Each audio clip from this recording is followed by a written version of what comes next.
Hi guys, welcome back. I'm Tiffany. Thank you for tuning in to our segment this week. Today we are discussing high quality content. And I'm asking the question, are you creating it? Are you creating high quality content for your Instagram more specifically? So that's what today's topic is going to be around, this discussion, this chat. And I want you guys to get involved. Type below in the comment section. Let me know what you think of this. Let me know if you want to hear more things like this, because really that's what it's all about. Sharing is caring. So high quality content. Tiffany, where did you come up with this idea? Like, where did this come from? Well, honestly, I want to give you a little background history in regards to Instagram. When I first started my Instagram account, it was back in 2011, right after my son was born.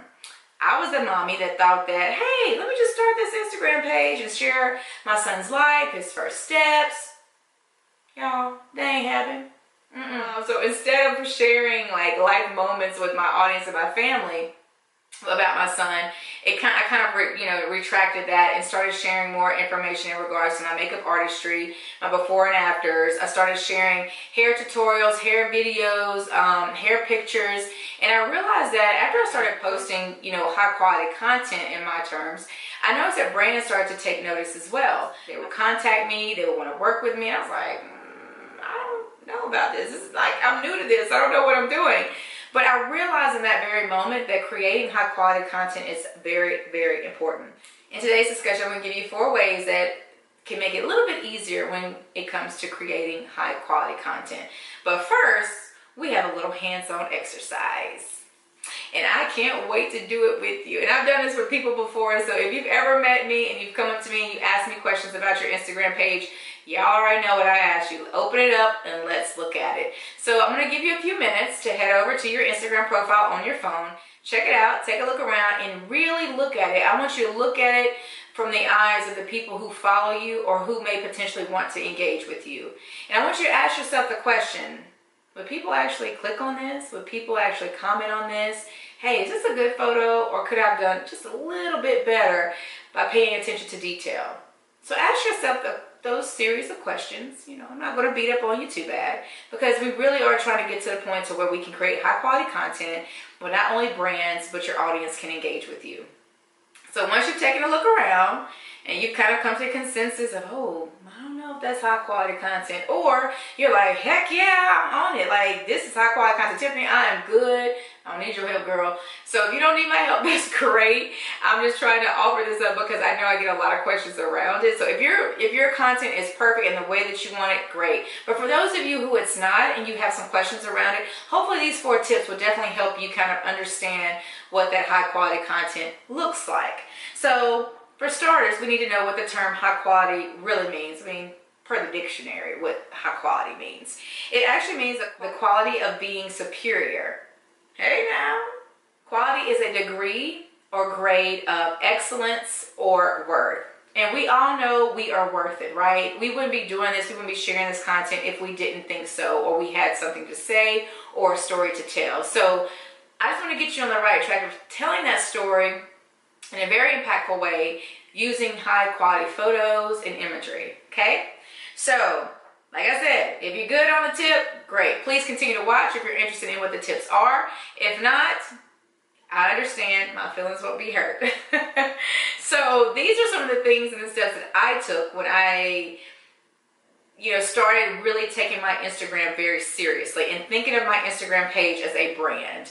If you open up that Instagram profile and you're looking through it and it doesn't scream magazine spread, portfolio of your life and who you are as a person, then there may need some work may need to be done there. And I'm not saying that your images need to look like editorial, high fashion, straight off of New York Fashion Week. I'm not saying that, but I'm saying that your Instagram page should speak to a story about you, and it should paint that picture about who you are and your audience. Because at the end of the day, if these brands want to work with you, they're going to look at that. They're going to go through, hey, does she talk about kids? Does she talk about places to go? Is she into fashion? What about beauty and makeup? So they're going to look at that to determine whether or not they want to work with you. So we want to make sure that quality is a high quality content, okay? So let's get into the tips. Number 1 is lighting. Now, rule of thumb for me personally is I like to shoot in natural light, but of course I'm not shooting in natural light right now because I'm in studio. So, but for the most part, I like to do a lot of my photography or photos or my fashion and clothing in natural lighting. So definitely shoot in natural light if possible. Of course, unless you're in a studio setting, then that would be different. Number 2 are them angles, baby. So I know it's my good side right here. Don't mind my hair. My hair's kind of big today. But like, I know what angles work for me. And honestly, I wouldn't have known that if I wouldn't have had my sister helping me. My sister, Deanna Fierce, is a posing coach. And she's gone on numerous photo shoots with me and helped me tremendously, knowing how to position my body, how to use my hands, how to use a handbag, how to work that photo. So if you're interested in those posing tips, head over to her website at www.themodelingstandard.com, themodelingstandard.com, or hit her up on Instagram at Deanna Fierce. And she will give you all the posing tips and cues and everything you would need to know to get those photos on point. Okay? All right. Tip number 3, editing. Now, I know editing could be a bit tricky, especially if you're not a photographer. I know there's a lot of apps that are available to us now on our cell phones, like Facetune. There's some square cropping apps as well to make those photos look the way that we want them to look. But my only rule of thumb here is to make sure that you're not over-editing your photos. You still want to remain true to what that photo looks like, if at all possible. Now, there are some brands and people out there who really like Photoshop, and that's what they built their brand on, and that's perfectly fine. I'm not saying don't use Photoshop. Use it if you need to, but kind of keep your editing to a minimum so the audience that you're working with, or the audience that's following you, and the brands that are watching you, they know that you're true and authentic to what you're putting out there when it comes to your content. So just keep that in the back of your mind that, you know, keep your editing to a minimal unless you're going for a certain look, okay? So moving on to the last one, number 4, and that is the camera.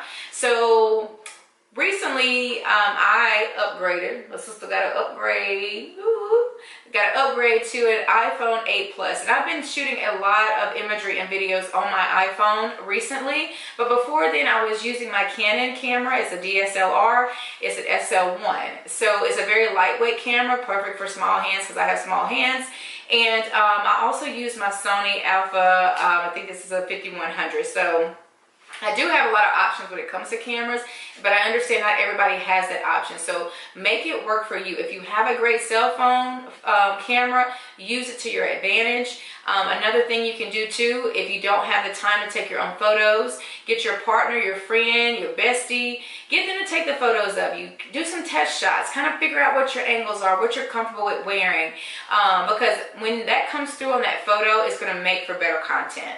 Hands down, no questions asked. Now, if you can't afford a photographer, that's totally okay. Like, just really find out what it is that's going to work for you. I suggest, you know, if you can't afford a photographer, maybe you can take your photos and have a photographer that you really love edit them for you. So that X's out that editing step, and it saves you a ton of time. I know I don't have a lot of time to edit photos and things like that, so I prefer to choose to shoot with a photographer from time to time. But when I can't afford it, I definitely use my husband or my son, Carson. He's pretty good at taking pictures, so I use him if he's interested in taking my photo that day. But it honestly just depends. So let me know what kind of equipment works best for you. You know, are these some tips that you find very helpful? Or not? No. Is there anything on this list that you would like for me to go into more detail about? Let me know in the comment section below. Let's have a little chat about it, because that's what this is all about, a community and helping each other grow. So if you haven't had a chance to head over to my website, www.tiffanydbrown.com. There's a ton of resources there. There's other information on branding, so if you're interested, definitely check it out. But I'm going to ask you to do me a favor. I'm going to ask you to share this video with a friend, share it on Facebook, share it on Instagram, Twitter, whatever. Please share it if it's content that you like and enjoy. I would greatly appreciate it. And don't forget to sign up for the TDB Insider newsletter, where you get first dibs on all information that's new to the website, as well as upcoming videos, resources, and free downloads. Thanks so much for tuning in, you guys. I really do hope this was helpful for you, and I will see you in the next video. Bye.